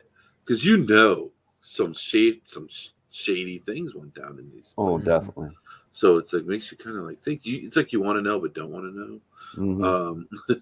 Just because it's like it just would help tell the story more. Like what happened to these back corners that people don't get to go to very often? And why are they hiding back there? Right. What are they hiding from? Right. Exactly. Well, when I do private home investigations, to me, I kind of notice that like spirits, like they end up in like the dark areas. It could be a crawl space. It could be in the basement, but that's because that's where the least amount of traffic is. Mm-hmm. So they kind of like go down there and kind of like create their own little space. So maybe that's what that is. This is just a theory of mine. I'm not saying it's fact, but I don't know. It's definitely very, very interesting that in a room that people don't go in very often, you're still getting, there's somebody that's going back there. That's probably intentional. Yeah. Oh, I thought Darrin was someone else. Jessica Baez says. Oh. Who was that someone else? I have no idea. Curious minds want to know. Coming from her, that could be good or it could be bad. Yeah. It could be a joke, and it might not be. Yeah. Oh, Hulk Hogan. See? Missy says. I knew it was leaning towards that. Yeah. Missy said that, so let's see what Jessica says. What if that's a Interface Death is a really fun group. So yeah. So I had to kick out Darrin, but I just wanted to say, and I usually don't, but I actually had to go early tonight. It's been a real pleasure. I usually get to know people decently well with the Into the Abyss section. It was a real pleasure getting to know you. I really want to set up an investigation first, second, preferably first quarter of 2022. Hopefully, you could be there. I don't know if you just do the tours or if you're there as like a host, but whatever I could do to even do an investigation with you, it would be my honor. everyone in the field has said nothing but good and kind words about the jail. So if my first jail experience could be with you, I really appreciate that, and I really appreciate your time. Yeah, well, thanks for having me, and I'll definitely hook up with you when Terry comes up with a new schedule. Yeah, no. Shawn saved all the good and fun topics for as soon as I leave. I told him I'd leave early, so I know that you and him and everyone else in the comments, which is crazy blowing up right now, are gonna have a great time. But honestly, I just want to say thank you, and Thank you. we'll be talking soon, Darrin. Okay? Yep, no problem. And Shawn, you know I love you, brother. I appreciate you so much. I appreciate you, brother. Thank you. Thank you for the end of the best section. You come up with the best questions And quick too. Those are quick questions. Yeah. Always on the spot. Bye, Aaron. Bye, everyone. And Shawn's about to unleash all the good questions he's been storing up. So thanks, everyone. I've got a huge plan, guys. You have a blessed night. You too. Fact of the matter is, I never have a plan. I just kind of like hang out, man. This is how I feel like people really get to know us and you. Just by hanging out and whatever comes up and whatever pops in my head. It's just so cool when you get to talk to somebody who hosts these types. I mean, especially a place like the Licking County Jail. Because you see so much just from other people. You get to hear the stories from other people, and the best part is their excitement from their experiences. That's and hearing all the different stories, and then try to, like Terry tries to keep track of them in a book. People come to us and say, well, I had this happen, and I keep track of that, and then compare it with all the other teams, and they're basically all turning out to be about the same experiences. Definitely, which is notorious for that location. And that is really cool that the jail's like that, because that to me is, like I said, with my personal experience that was validated by the woman's hair being pulled. It just seems like it's a validation for the spirits and the activity that goes on within that building. Yeah. Not too many buildings are really that consistent. And I say buildings like they have personality, but that's because they do. And the Licking County Jail definitely has one. And you guys do amazing work to that jail. No problem. I think the last time I was there was just after you guys opened the medical room, or the hospital. Not the hospital. The nurse's office. The nurse's office, maybe. That room is like, you walk in there, it's like at that funhouse effect. Yeah, everybody says that. I've never felt it. Terry gets it a lot. Now Jessica was there this summer to do some stuff, and she walked in there and did some energy work in there, and I don't know if it's helped or not. I don't know what it is. I don't feel it in there, but every group that comes, they feel it. Someone in their group is going to feel that. Now, have you ever come home after a couple of days of being at the jail and noticed like maybe there was somebody or spirit that may have came home with you from the jail? I've never had that. My wife seems to think so sometimes, but I've never experienced anything here from the jail now, which is good because I don't want it to. Right? No, that's good. You got to have those boundaries, and when you go, that's a risk that we all take as investigators. Yeah. No, I've never personally had anything. I'm hoping it doesn't, and maybe it does, and I just ignore it. But I haven't noticed anything. When Zach Baggins and his crew went there years ago, there was an investigator who said that they had spirit following them. David fought. Yeah, Misty was. Actually, her sister was just at the jail recently, but yeah, Misty had a problem with David following her home, supposedly on the show. But I have heard that from other people. Not recently, it's been a while, but yeah, definitely Misty had something happen at her house with him. Oh, Holly is now commenting as RU. Holly, it's good to see you. Holly, welcome to the RU family. Thank you for jumping on tonight. We appreciate you. With that though, as investigators, that's a real risk that we take, is possibly having something or anything residual come with us, come home with us, or what have you. Is there anything that you do personally since you go to this location? Is there anything that you do personally? Like, have you gone in there?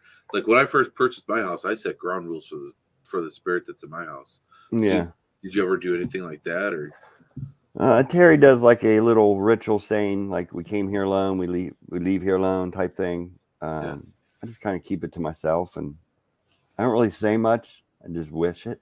It doesn't follow me, I just never had any issues, and usually I don't even think about it when I leave the building, because usually, I'm there so much. It's a little different than if you're just there ghost hunting. And it's the jail has its quiet nights too, where there's nothing happens. People come and nothing, absolutely nothing. I mean, everybody does. I mean, it's energy, right? I mean, and energy needs to replenish itself, or somehow, however spirit does it. And who knows? Maybe spirits do have other places that they go to. Yeah. Maybe they're visiting a family member. Maybe they're visiting another favorite place that they like to go to. Or there is nights I do look back, like I don't want to look back at the building. Yeah. I don't know what that feeling is. I don't know what they call that. But there's like, you were fine when you were in the building, but when you pull out in the driveway, you're like, nope, I'm not looking. I get that once in a while. I don't know what that is. Paranoia, I mean. Maybe. I mean, you just you're following your gut instinct. That's one thing I've learned. You've got to follow that gut instinct. If you ever get that fight or flight feeling, listen to it. There's a reason why you're getting that feeling. Mm-hmm. And if that feeling is telling you to flight, get the hell out, do it. Listen to that, because what may be coming may not be worth staying. Yeah, it's just a self mechanism. Yeah, And Terry's actually, you said this earlier. A team's energy absolutely influences the spirits at that jail too. Yes, and I definitely. I mean, the jail. I mean, it's like I said, it's got this personality, and you can tell that if whoever's there likes you, or if they want to share it with you, they definitely do. Like that clip that I played, May Werner wanted us to smell her. Oh yeah, her burning, and why she wanted to share that with us and Amber. That's one thing that we're still trying to figure out how to tell that part of the story, but definitely. There's no reason. You said that like you said, it's an all open window, but it's in the middle of a town. There wouldn't be like a campfire. There wouldn't be something burning that would make that smell come into a building in the middle of a town. People aren't burning leaves. People are having bonfires in the middle of not that close. No. Yeah, it's like a small city town. The jail, like when my necklace got pulled off, I think that was because the lady told me, don't tell me ghost stories. I don't want to hear about the paranormal. Maybe it was an attention getter. Like, hey, tell about, hello, I'm here. I don't know what it was. Was it personal? I don't know. Oh, so really the woman said don't. Yeah. And I've asked several people. F you, dude. I don't know what it is. I don't know what it was. It's never happened to me since. I've never had anything that personal happen.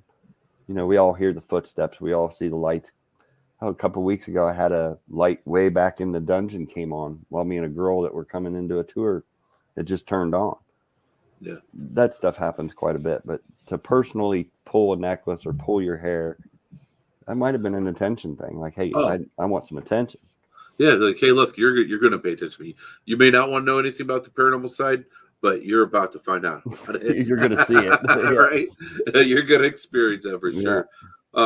Now, Terry says that there has been fires within the building as well. So there's been several that we've read about with our the clips that we get. Prisoners have set the gas lights on fire, thrown burning rags in the vent ducts. Yeah. It's a lot of stories that work around the jail come from fires that were in the building. Amber says that Hillary's necklace got pulled off that night, or Jill's. So another person that we were with, their necklace got pulled off. So it definitely likes to get people. Maybe they've learned that that's an attention getter. Mm-hmm. Interface Death says there's a popular belief in the paranormal field that spirits follow you home. I believe that time and space is irrelevant in the spirit world, and they don't have to follow you. they connect remotely. So now, even with that, if they're connecting you remotely, it's choosing to come with you home, and it's connecting with you at home remotely, or however it does it. Because I kind of agree with you on that. But that's just a simplified way of explaining it. But yeah, I believe so, and I believe that spirits also know when you're coming. I have an investigation coming up at the Monroe House. I feel that coming, and I feel them. Whatever was there, whatever showed themselves to me there, they're waiting for me, and I feel it. It's weird. I don't know how to explain it. That place is creepy. I don't know how you guys can go in that place. Oh, it's bad. And like the 2 days after the last time I investigated there, my front door swung open. That's freaky. That's I got up. I stood up out of my chair, probably faster than I had in a really long time. I was like, "Oh hell no! Get the F out! You do not belong here." I got up, slammed the door, saged the shit out of my house. That's freaky. That's one place I don't know if I could go. Now, I've watched several documentaries and heard several stories from other people, but some people get nothing and some people get the worst. Yeah. I mean, like Justin's video of the place. I mean, his mom, what he heard, that's freaky. That's beyond freaky. It is beyond freaky. Oh, Aaron says, they definitely know. I've been having stuff the past couple of days visit me knowing I'm going somewhere tomorrow. Very, very true.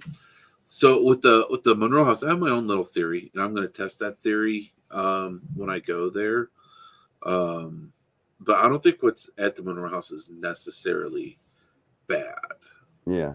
I just think that it's frustrated, and people go there and piss it off, which further frustrates it, and it for some reason is bound to the place. This is just my theory. I'm going to try and investigate this theory when I'm there, and hopefully understand a little bit more what's going on there, because what's going on there is insane. And I heard a guy on it, I don't know what show it was, talk about the place, and he said it seems like that place is the type of place that if you're wanting to feel it or see it, that's what it's going to reveal itself as. If you're looking for dark and malevolent, that's what it's going to do. If you're just going there as a normal, just to see what's there, it's going to be mellower. I mean, that makes sense. Yeah. Well, with me, like, I went there. My experience, we were there. We were just doing an EVP session in the basement, and then just like during this EVP session, all of a sudden, it's really, I don't know how to explain the sound. The only way to explain it is like a very loud cricket. It sounded like someone like played a cricket like over a PA system. That's how loud it was, and almost ear piercing. And I was like, well, and I was asking about possible burials in the property. I was asking about Native American stuff, and I was asking all these like really sensitive questions, and then that noise started. So I was afraid I made something mangry. So I went and I got some sage and tobacco, and I put it, all I had was a plastic cup to put it in, and I put it in a plastic cup and put it on the top of the stairs, and I apologized and left that as an offering to try and show my respect, and show that I didn't mean any disrespect. And so then after that, I was in a state about to fall asleep, and this like sleep-like state, I like got up from where I was laying. I was on the couch in there on top of my sleeping bag. I got up from there and walked through the kitchen into the living room, and there was a humanoid like creature sitting in a chair, and he showed himself to me, and I'll never forget his face. He's really tall, but I don't think he was trying to scare me, but he definitely wanted me to see him. No. And that's where a lot of my theories kind of come from, is through the feelings that I got through that weird experience. I mean, I'm an empath. I feel things. I know I'm stronger than an empath, but I don't venture out past that. Yeah. So I don't fully. And so sometimes I'll like have other things happen that they're totally unexpected. Like sometimes I'll see stuff. But like I said, I don't venture to open up, expand more, because I don't want to live that life where I'm seeing spirits and I don't all over the place. Like that's just, I don't know if that's like a thing, but I don't want it to be if it is. Yeah. You don't want to see it every day all the time. Right. I wouldn't either. Right. Terry, imagine your broadcast interrupting while you're talking about that place. Uh-oh. Missy, it did a couple seconds ago. Did you see it? Uh-oh. Things are happening. See? Spirits know. And maybe it's excited to see me. I don't know. I'm going to go in there with nothing but respect and try and see. Well, like Justin said, it's connecting. Maybe it's connecting remotely. Oh, I would love to see the drawings that your mother made of the beings that she saw at the Monroe house to see if it matches anything that I saw. Oh, his mom. Okay, yeah. Yeah. I'd love to see it. I did watch that documentary by them, and Justin's mom is crazy talented. Not to belittle Jesse or Missy. No. But it's just really cool. Yeah, he brought her to the jail. She is amazing. I mean, just amazing. That's when if you've never been around a real psychic or a real, that's a definitely true believer. That's the first time I've ever been around anybody that powerful. Is his mom. And just watching her that night, what she did on the 4th floor, I was just, I couldn't believe it. It was amazing. That's cool. I love working with psychics too, because like I work well. It's like I connect with them. The last investigation I did, it was like someone had mentioned like soldiers or something, and I went into another room and I'm looking out this window. And I go to the second, I'm like, do you feel anything out this window? Like, what's this field that I'm looking at right now? Apparently there's a battle there, and I was tapping into the battle that was there, and it was really kind of crazy that we kind of were like working off each other to do that. So that I love working with psychics, and there's definitely something to it. But I might be a little bit biased because I guess I'm kind of one of them. Yeah. Anyway. And I guess we all have that ability. It's just a matter of you tap into it, you know. I think so. I think we're all kind of taught and brought up not to be. Yeah. And so we go to great lengths to some people. It's unavoidable. It's like for me, I was shown that that's who I am, and that it is unavoidable, and just found ways to kind of live with feeling the energies, and that's why I don't want to see it, because I feel it. Yeah. And I can't like go into a hospital without seriously shielding and guarding myself. Yeah, I couldn't imagine. Yeah. I'm noticing my light is getting dim. What is going on right now? This is why. It's not plugged in. Well, that's fun. Sorry, guys. Oh, and there goes the camera. I can't even see now.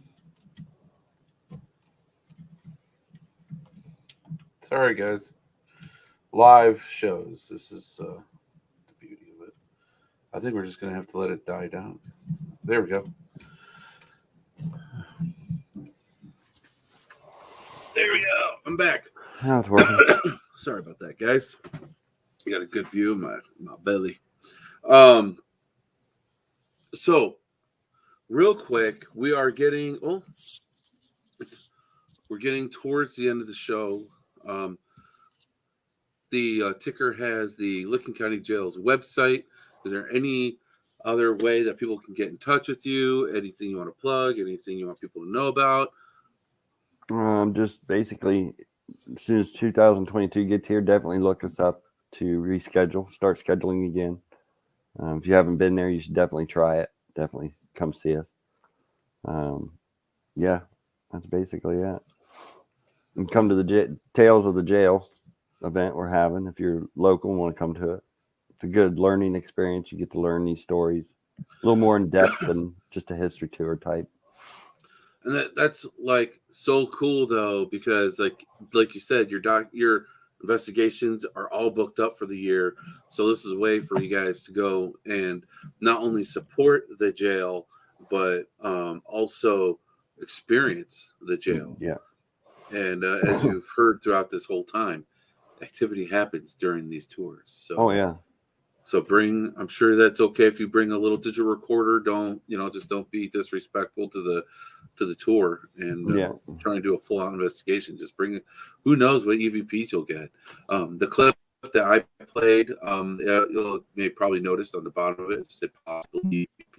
But the clips I think in my wonderful editing idea.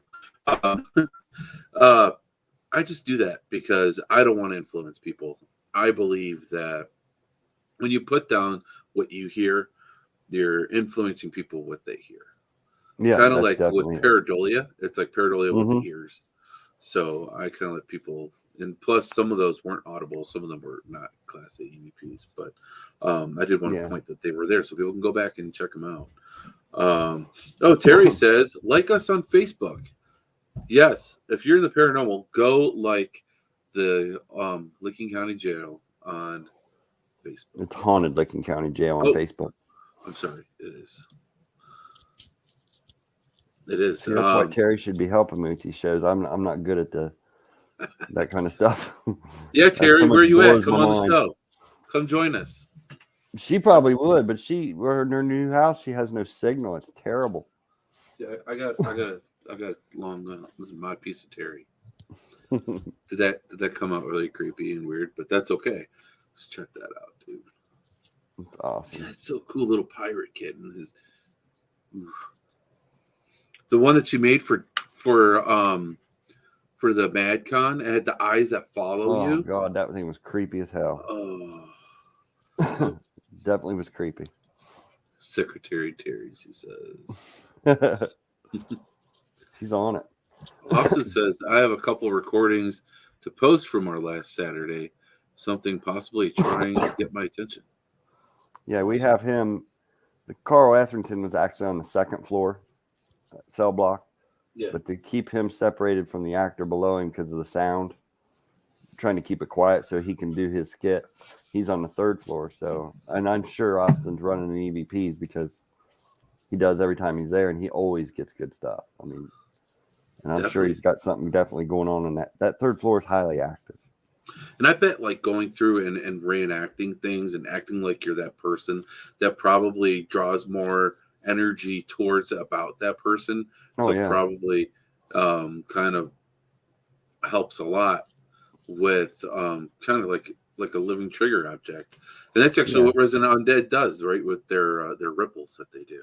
Yeah, so, basically the same thing. And not a lot of people get a lot from Carl Etherington when they investigate. So maybe Austin doing this act, and it's a very emotional what he does. I mean, he's almost in tears towards the end of telling his story. He's like the ghost of Carl Etherington. So, and he's really good at it. So maybe that'll draw something up. I mean, a lot of people don't get a lot from Carl Etherington stuff.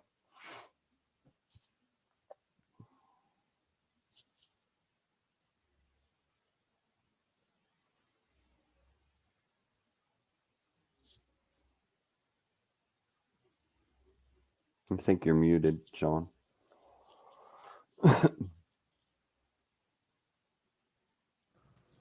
That is super weird. I got to notice that my mic got unplugged. Like, I'm the only one down here. None of my dogs are upstairs, and it's just me down here.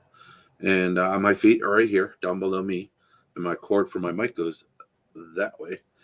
So I'm hearing like a major vibration in my floor, and there's. I don't know what that is. I don't even want to know. See, Justin, you're right. Connecting spiritually, right, remotely. Well, that is just the thing, and I think that he is onto something because, I mean, who's to say? I mean, like I said, when you go and investigate somewhere and it's you're not getting the activity. Well, where's spirits? I mean, they're not. It's not like they like get up and like move out. Yeah. Right. And I don't know how it works, but they're somewhere. They may not be there in the building that night. Yeah. I don't know. It's not like they just lay back and go to sleep. They're somewhere. Yeah. Oh.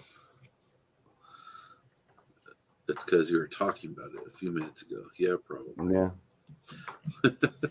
And Terry said, wouldn't it be weird if something happened? Well, there it is, Terry. So it doesn't always happen right on key, but it happened. So, wow. Yeah, I told you, man, these places, they know when we're coming. And the Licking County Jail is one of those places that know when you're coming. And there's times when I feel calling. And actually, I've been felt like being called to the jail. I've messaged you guys before about it, before you guys were able to have investigations. And then that's actually one of the reasons why they scheduled that investigation, was because I was trying to push for one, but it just couldn't work it out to go. So I wasn't meant to be there for one reason or another. Yeah, it wasn't meant to be. Yeah. I mean, there's just like things like that. There's certain locations that I haven't been to because whenever I'm invited to go, something happens and I can't go. Mm-hmm. So it's just like, it's just not meant to be. For some reason, it's just wasn't supposed to happen yet. There's a connection there. Well, and Missy Vastine always has dreams before she comes to the jail. So does Anthony Grothus has. I think Jess has had visions, but it's mostly Missy has had dreams of things that have happened at that jail before they come. Oh, which is kind of creepy. There went your microphone again. Yeah, it's muting. Huh. Yeah. I think I figured it out. Maybe I didn't. I don't know. But what's weird is like, so if I kind of like, but something's got to be pulling on the cord if I pull for it to happen. I don't know. Weird. I don't know. Something's pulling my cord. Somebody wants me to stop talking, I guess. Something's pulling you to the jail, maybe. Right? Definitely. Maybe I would love to, man.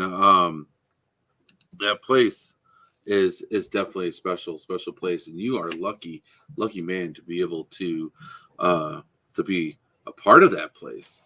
I love it. You had mentioned that you guys were looking for maybe some more volunteers. Is this something you guys are actively doing? Like, if someone were interested, who would they reach out to? Me or Terry, but they'd have to definitely be a local person. Okay. Which is fine. It's just something that we need to train them and eventually get them to where they know what they're doing and they can be trusted, whatever. You know how that works through the board. And then the dream thing would be to be able to give them their own code to go and do their own investigations without me or Terry there. And there's just, it's a responsibility a lot of people don't like to have. I mean, they jump right in it right away because they think, oh, ghost hunting. Yeah, well, you're just sitting, you give the tour and you just sit for 8 hours. Unless you know the people and they invite you, yeah. But 90% of the time, you're just sitting and you're just a key turner, really. It's not a very interesting job for people. Right, you're like a chaperone, right? You're making sure that they're not doing anything stupid. Yeah. And we've never had problems with anybody anyway, but you still what's the craziest thing you've seen people do? A couple weeks ago, it's been a month or so ago, I think Terry was with me. A younger couple had never investigated before, and they were with some experienced ghost hunters. And this woman, they were all in the chapel underneath of us, and we could hear them. And they were under there for quite a while, giggling and laughing and doing, I think, EVPs, and they were doing some Estes method and stuff. And they all started busting up laughing, and Terry's like, something good must have happened. And I don't know what that meant, but anyway. Missy says they don't want me there. Oh, fuck. But anyway, this lady come upstairs, and she said, well, I'm in a jail. So I thought, well, maybe if I can get some reaction if I pull my shirt up. I didn't see her do it, but she did pull her shirt up, and they said the activity got stronger. But that's probably the craziest thing I've ever heard anybody doing while they were there. Is flashing the ghosts, I guess you would call it. Huh. I've heard of people going to locations and putting on quite the show. Yeah. Though I don't know. Is that like like a real thing? Is that like something that you guys really have to be concerned about? Like, I remember I worked at a department store, and we literally had to make sure that people were going into the changing rooms like together as couples, because people would go and do, you know. Well, yeah. That's crazy. I know. It's like, no, I did have. I don't know if you know Tim. I don't even know how to say his last name. Kummer. He's a ghost hunter. He's with Riverband Paranormal or something like that. Okay. He did have me and Belinda's one of our volunteers. He had us take him upstairs and chain him to the cell block. It's one of the cell doors in the 4th floor cell block, and then shut the door to the outside of the jail hallway, and left him up there for a half an hour to see if anything would happen. He filmed himself. That was kind of crazy, and blindfolded himself. So it was kind of crazy, but I don't think anything really happened. He heard some clicking, some noises, but nothing major. That was kind of crazy. But most people do the same thing, you know. Yeah. Everybody's pretty average. Yeah. That's the thing. Like, so now you see all these people, and we're going to wrap this up here pretty soon. I know we got about 10 minutes left. You see a lot of people come in and do these investigations and use all of these equipment. You know, they have spirit boxes. They have all these doodads and everything. Oh, yeah. What do you think would help bring investigators to the next level? Because we've been doing at least 10 years using the same equipment over and over again. So what do you think? Do you have any ideas on what, if you're just throw a dart in a dart? I would say, if you got a good camera and lighting, to catch what you're seeing with the human eye, you know, not so much seeing in the dark, because that's one of the things, we see that shadow constantly and nobody can catch it. Static cams, they can't catch it. Something would be nice if somebody could come up with something that would see like our eye see, you know, the shadows, the lights, and I don't know. I've always kind of wanted a camera that would see like what a cat sees or a dog sees, because they are able to see things, I think, more than what we can, or at least easier. Naturally, yeah. Right. So, but the question is it because of the way that they physically see things, or is there something within them spiritually or within their brains chemically? Yeah, they're more sensitive, definitely. Right. So how do you bring that into a piece of equipment? So, because you get to be able to sense what a cat senses, you have to find out how do you tap into that. I would love that, because it would help, I think. I mean, it's like, cameras, things don't come up on camera often. Yeah, and it seems like every time everybody knows the story, you never catch it on camera, but you see it with your eyes. And there's a reason, because a camera doesn't see what the human eye can see anyway. Right. It's not exactly the same. And it's timing too. I mean, you got to be filming and taking pictures at the right exact time. And it's almost like it's never going to happen. But that's something I wish to see would happen. Right. And even if you were to set up like a static camera and have it sit there, it's like they know that camera is there. Yeah. They don't do it until you're like taking the camera down. It's the same with like our tours. It's so noisy when we're talking, but as soon as one of us stops and everybody's heard that noise, that would be neat, because they never repeat it. Everybody gets real quiet. Like, is it going to say it again? No, it's not. Right.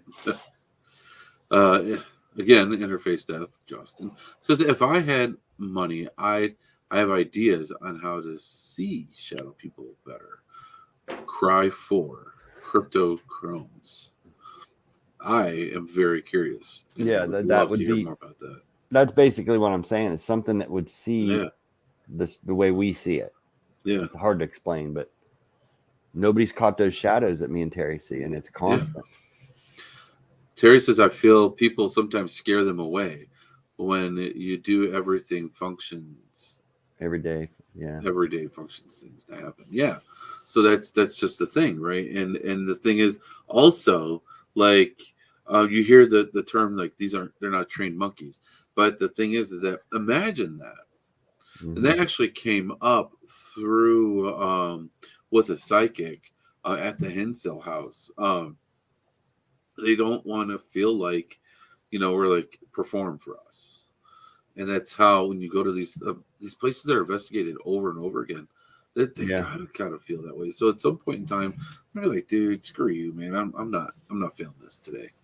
Same questions over and over and over. Yeah. It's like, when we're there doing stuff that has nothing to do with paranormal, we're working on the jail or cleaning or whatever, things happen all the time. It's almost like she said, everyday actions, you get more reaction than you do if you're looking for it. Right. And that's probably at all locations, I'm sure. I think you're probably right about that. Oh, Aaron says, I always bring a pack of cards with me and record when I'm bullshitting with people. Yes. Now, when you're sitting BSing, like kind of like how we are now, it's a great time to do an EVP session and just record, because that's when they want to come and be a part of it. There's one investigation we had a camera set up. We're doing a EVP session around the table, and we just weren't getting anything, and we were just like, okay. As soon as we like pretty much gave up on that session, as soon as we got up and got out of the room, we got a Class A EVP. Fuck it. It's like they were trying to get our attention, but for some reason we weren't getting it. We weren't getting it. Yep. Ooh. That's true. You don't find the paranormal finds you. That's true. That is very true. I was definitely led down this path by higher powers, that's for sure. They come to me when I try and sleep. They come to me when I try to sleep sometimes too. Terry, I'm not smart enough to create anything, but I think you'd be able to hear them at a different vocal decibel. Now, that brings me to my next kind of like path within my paranormal research, and that's with ITC.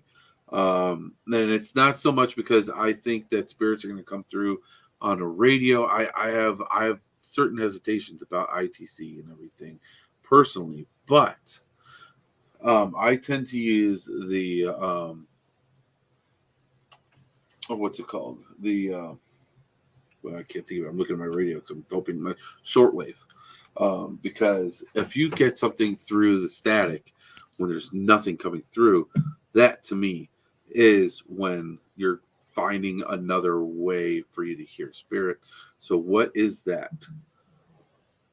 Yeah, it's that veil that we need to cross to be able to hear them perfectly. Is it through electronical devices, or is there something more? So now I'm going to try and do different things through ITC and try and kind of learn how can I get to hear them, because I would love. Now I don't want to see them. I'd love to hear them. I'd love, because then I can help them. Yeah. Then I could help them, and that's one of the reasons why I got into paranormal. I got into paranormal to help people and to help spirit. And it's really hard to help spirit when you don't know exactly what it is that they want. Yeah. Well, it's like Jeff's boxes. I mean, there's something about Jeff that makes those boxes work. I'm telling you, he plays them for the first time at his house every time.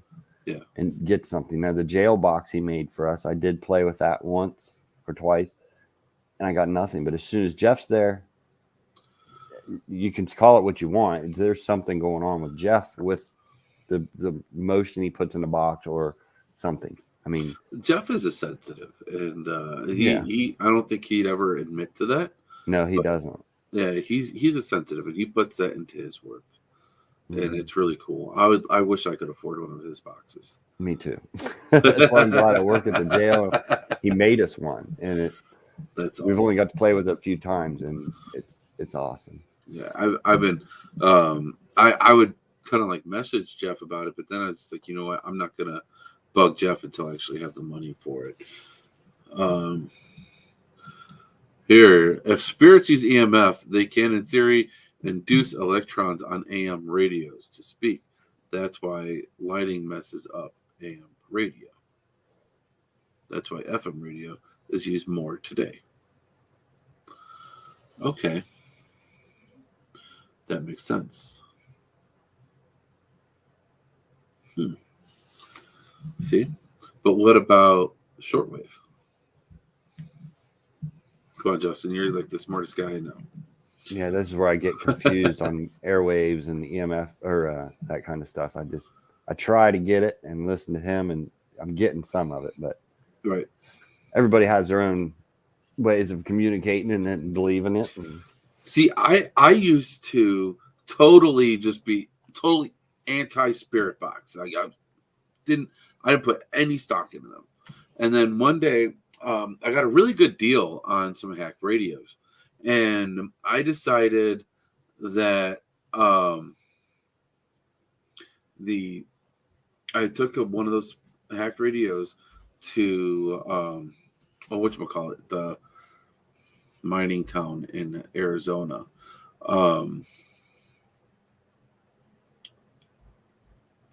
Anyways, I'll think of it probably after the show. But I was in a mining town in Arizona, and there was no radio reception. I was going through AM sweep, and I was just like talking and trying to get interaction, and I was just interrupted, clear as day. Get out. There's no way that came through radio. No. And it wasn't like real quick. It wasn't anything. It was clear. Get out. Whoever was there did not want me in their space. But that was like, holy crap, that just happened. And it's possible. Anything's possible because none of us know exactly where it's coming from, right, or how to communicate. So nobody could be wrong. I mean, Vulture City. Sorry, they have a Paracon coming up next weekend. Oh, okay. But yeah, that place, dude. Oh man, of all the places, what if do you have like a bucket list of places that you would like to investigate? I'd definitely like to try the Hinsdale house. That's probably one of the ones because hearing everybody's stories and people I know personally, like Terry, Jeff, all them, and their experiences, it sounds like something I don't know if I'd do the woods there. I'd have to be coaxed into that. The house seems pretty cool, and I'd like to get into that a little more. But yeah, I think the outside's that's more of an Indian thing that I don't understand. Spiritual. It is. It's that whole land there, I think, is very, very much more. It's a spiritual experience when you go there. Yeah. When I was last there with Brian and Mike Ricksecker and sorry, I'm so tired today. I was there with that crew, and we had a camera set up outside. Because the first time I was there, I saw something on the trail going up the stairs. And so I set up a static camera facing up there, was recording the whole time we were there. We were outside at night and we were investigating. And then all of a sudden, it was almost like an owl, but it wasn't consistent with how an owl sounds. But if you were to hear it, it's very easily mistaken for an owl. And I played it for many people. And even I have friends that are into nature preservation and who are into researching wildlife. I played for them. They're like, yeah, no, that's no owl. I know. And then after, so we just like I felt like we're kind of like getting surrounded. And before I could say it, Brian's like, maybe we should go inside. And so we went inside, and the whole place is just really, it's a crazy spiritual place. And I actually got a response to shaving a haircut. Oh, did you? I think that's just something I do on every investigation. I never expect to get a response. I got a response. I did this. And then we all heard dun, dun, come from another room. And I got the ghost cam from there. And you can hear it faintly on one of the cameras. That's neat, though. Oh, dude. That's definitely a place I'd like to try. Definitely. No. It's just so far away. It is a far drive. It's worth it, though. You go out there and Dan will probably let you, crash on a couch there if you're so brave to do that. Yeah, I don't think I could. I might, but I doubt it. The first time I was there, Amber and I were like, you know what? We're not going to sleep in that house. because we were both sensitive and we wanted to actually get some sleep. We're doing a 2-day investigation. So we both brought our tents and we slept in our tents outside. Little did we know that the outside is more active than the inside. Yeah, I think that's where Terry stayed when she was there and told me some of her stories. And I've heard, Jeff's got quite a bit of stuff. Yeah, it's crazy.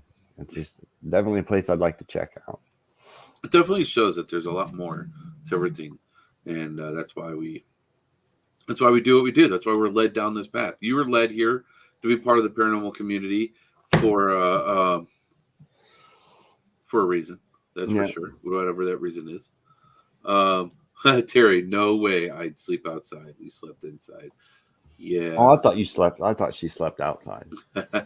Yeah, that was something. I was laying there and I was woken up by something really heavy walking between our tents. And I was just like, I'm not getting up to check. I'm just going to lay here. I just laid there like with my sleeping bag like this, like eyes wide open, like I'm sleeping, dude. Don't look in here. Don't look. It's probably safer if you don't look. Right. That owl noise is something some Native American cultures warn as a bad spirit. Yes, it is. But I see all I have is speculation, and one of the persons I was getting help from on that is not with us anymore. So that research is on pause for now until I figure out a new venue. But it's cool, man. I'm glad that you're here within the community. I'm glad that you're part of that jail. And it's awesome that you have such a connection with Terry and the jail and everything. And it's definitely an honor to have you on. Guys, go get tickets to go to Tales of the Jail at Licking County Jail. The link is in the comments. You may have to scroll up a little bit, but it's okay. It's worth it. It's only $20 and you get to learn some history. You get to experience the jail with some actors. And I know that they don't cut corners, guys. So it's got to be an awesome time. Oh, it is. It's awesome. Well, Darrin, thank you so much for coming on. And thanks for having me. It was a blast. No problem. If you guys ever have an event or have anything that you want to promote, please feel free to contact either me or Brian, and we'd be happy to help you guys do that. I appreciate it. Thank you. Yes. Oh, here, Terry's gonna this. Does this mean you're gonna do the link again, Terry? Here, I'll do the link again. Here, I'll delete the mumbo jumbo that's not needed. It's still my copy and paste. There it is. All right, guys. So with that, thank you so much, everybody, for tuning in. Darrin, thanks again, brother. Definitely appreciate you. I hope we helped you guys over this hump day and help you guys slide on down into the weekend. Everyone, please have a great rest of your day. Stay safe, stay healthy. Let's continue to just share that positive energy and spread that love, because we all need it, man. Shit's still crazy out there, and it's time to get back to normal, guys. Yeah, definitely. All right, everyone. Have a great night. And like I said, stay safe and healthy. This paranormal adventure that we're all on, it connects us. This is our paranormal community. This is our paranormal podcast with your host, Shawn Gilmore. He's worked in the paranormal field for 10 years. He was featured on the TV show Paranormal Survivor that airs on Travel Channel. His passion is creating para-unity. With your host, Brian Mersel. He's worked in the paranormal field for 7 years. He leads his own paranormal team. He wants to help people start their paranormal adventure or grow their existing one. This is our paranormal adventure. This is our paranormal community. This is our paranormal podcast. It's about supporting. It's about making para-unity a real thing. because we all need to support each other within our community. And that's what the show has always been about.